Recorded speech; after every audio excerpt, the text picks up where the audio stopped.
Wie ihr gesehen habt, vielleicht sind wir mit dem Morris, dem Levin, dem Raphael, der Motor oder wow, da auf dem Kanal ist und mit meiner Wenigkeit Kart fahren. Und der Raphael hat sich die Mühe gemacht und aus seinen Actioncam-Aufnahmen einen Zusammenschnitt gemacht. Leider haben wir nur eine Perspektive, da ich meine Actioncam nicht mehr finde. Und wir schauen aber, dass wenn wir das nächste Mal gehen Kart fahren, dass wir wieder mehr Actioncams haben, dass wir ein bisschen mehr machen können.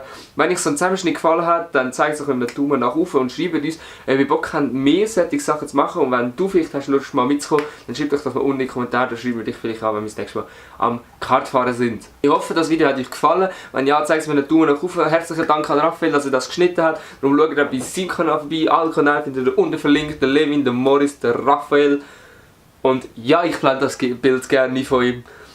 Und dann würde ich sagen, das wäre es mit diesem Video. Schaut unbedingt nächste Woche wieder vorbei, dann kommt etwas Größeres raus, auch wieder was mit Rennsport zu tun hat. Ich würde sagen, das wäre es, bis zum nächsten Mal. Tschüssi! Ja, das Video ist aus. Ja, da kann ich jetzt auch nichts machen. Da brauchst du jetzt gar nicht so blöd schauen, gell?